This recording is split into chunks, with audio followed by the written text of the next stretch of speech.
ኣብዚ ሰዓት እዚ ናትናኤል ዝኾነ ኣይተዛረበን። ድሕሪ ቁሩብ ደቓይቕ ፀገም የብልን ድሓን እቲ ዝዓበየ ጽቡቕ ምህላውኪ እዩ ንኺድ ዶ ሞሲ ኢሉ ንዓርኩ ሒዙ ወፀ። ሜላት ተራኺቦም ክዕልሉ ስለ ዝደለየት ይቅርታ ናተይ ቴሌፎንካ ተትህበኒ ተራኺብና መዕለልና ኢላ ብስክፍታ ሓተተቶ። ሰላም ተረሳኺ ናይ ህው ላይፍ ቻናል ተኸታተልቲ ዝኾንኩም ከመይ ኢለኹም ደህና ኣለኹም? ኣነ ሰላም እየ እግዚአብሔር ይመስገን። ኣንታ ኣነ ሰላም ዘለኹዎ ንስኹም ልቢ ዘለኹሞ ሰላም ከትኮንለይ ናይ ኩሉ ግዜ ትምኒተይ እዩ። ናይዚ ቻናል ቤተሰብ ዝኾንኩም ከምቲ ኩሉ ግዜ ትገብሩለይ መበረታዕኹም ኣይፈለየኒ። ቤተሰብ ዘይኮንኩም ደሞ ላይክና ሰብስክራይብ ብምግባር ቤተሰብ ኩኑ። ብመዓልቲ ብሓድሽ ትሕዝቶ እየ መፂአኩም እኒኹ። ኣብ ዝሓለፈ ክሳብ ሳልሳይ ክፋል እናኣፍቀርኩ ተኸታታሊ ዛንታ ሒዘልኩም ቀሪበ ነይረ እኒህሎም ድማ ብሃንቀውታ ተፅበይዋ እንደ ኣፍቀርኩ ተኸታታሊ ዛንታ 4ይ ክፋል ሒዘልኩም መፅአ እኒኹ። ክሳብ መጨረሻ ሓቢርኩም ንፅንሑ ነብኣ ከብለኩም እየ።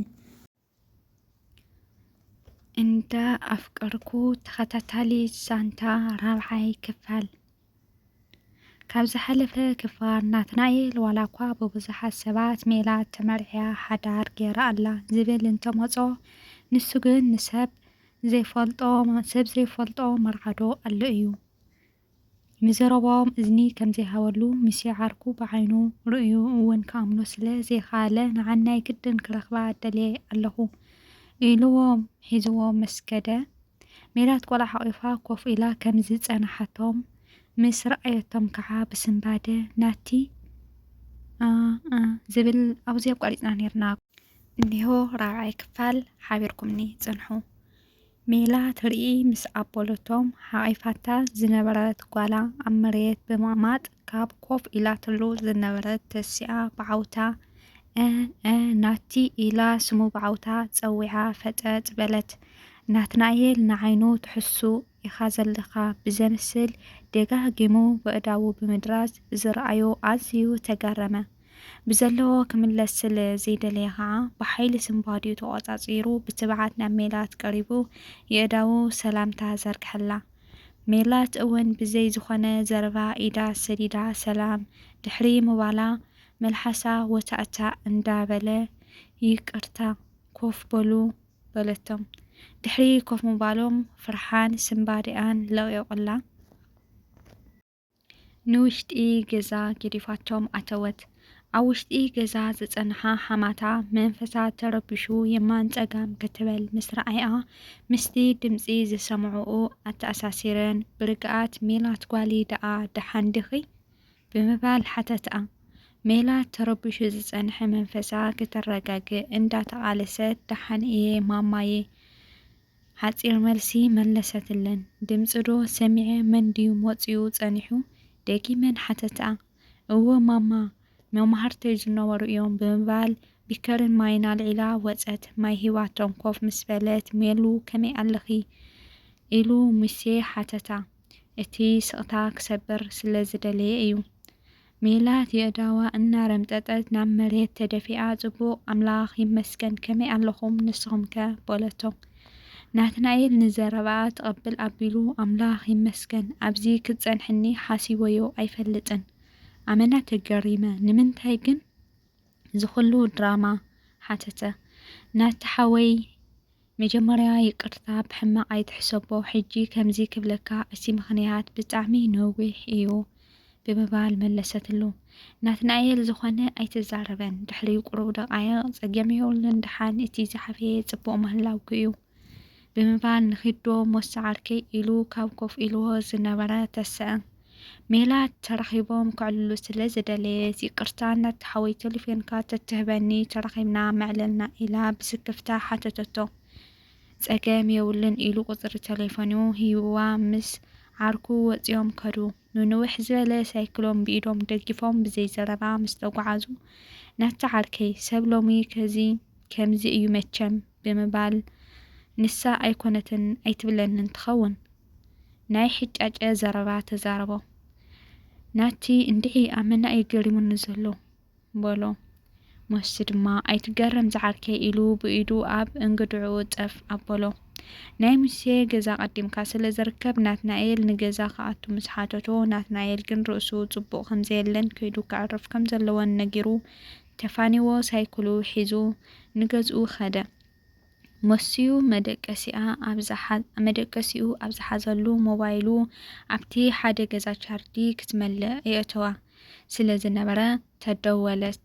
ኣዲኡ ምስ ረኣየታ ሓድሽ ቁፅሪ ዘይተመዝገበ ስለ ዝረኣየታ ናይ ስራሕ ከይኸውን ብምባል ሒዛታ ናብ ናትናኤል ክትከይድ ኣብቲ በሪ ገዛ ብልበፅሐት ምድዋላ ኣቋረፀት። ዋይ ወዲኣ ኢላ ምህላውን ዘይምህላውን ከተረጋግፅ ናትናኤል ኢላ ፀውሐት። ናትናኤል ኣቤት ማማ ምስ በላ ኣይደቀስካን ዲኻ እንካበል ሞባይልካ ክድወለካ ፀኒሓ ሂባቶ ናብ መደቀሲኣ ተመለሰት። ናትናኤል ነታ ቁፅሪ እንትረኣያ ዘይፈልጣ ቁፅሪ ናይ ምንዳኣ ትኸውን ኢሉ እንዳሓሰበ ብላዕሊ ናቲ ሜላት እየ ተቐበለኒ ባ ዝብል መልእኽቲ መፆ ፅሒፋትሉ ማለት እዩ። ድሕሪ ቁሩብ ከዓ ደጊማ ደወለት። ተቐቢሉ ሄሎ ሜሉ በላ ይቅርታ ናተይ ኣተሲኤካ ድየ ብምባል ሓተተቶ። ኖኖ ኣይደቀስኩን ፀኒሐ ናይ ድሓን ዲኺ ምሸት ምድሪ ድኣ ደረቕ ሕቶ ሓተታ። ሜሉ ድሓን እየ ግን ናተይ ናይ ኩሉ ዝገበርክዎ ይቕረ ግብረለይ ንዓይኒ ክሐሸኒ ክብል ንኣኻ ሓሴካ ስግረዶብ ይኸድ ኣለኹ ኢለካ ክብሎ ዘይነበረኒ እዩ በጀኻ ኣይተሓዘለይ ኣብቲ ሽዑ ካሊእ መምኽኔታ ዋላ ሓንቲ ስለ ዘይነበረኒ እየ። ናትናኤል ርግኢሉ ድሓን ሜሉ ፀገም የብሉን ብዛዕባ ናተይ ኣይትሰከፊ እንኳ ዋላ ሓንቲ ኣነ ከዓ ዋላ ሓንቲ ዝሓዝኩልክ ነገር ኣይብለን። ሕጂ ግን ምሸት እዩ ንዓኸውን ጽቡቕ ኣይኮነን ስብኣይኪ ከይሰምዓኪ በላ። ሜላት ዋላ ሓንቲ ኣይተዛረበትን ስቕ ኢላ መልሲ ምስ ደንጉየቶ ሞባይሉ ኣብ እዝኑ ኣውሪዱ ምህላዋ ኣረጋገፀ። ሜሉ ኣለኹ ዶ በላ። ኣለኹ ናተይ እንታይ ደኣ እሞ ስቕ ኢልኪ ብምባል ናትናኤል ሓተታ። ሜላት ከምዚ ብምባል መለሰትሉ።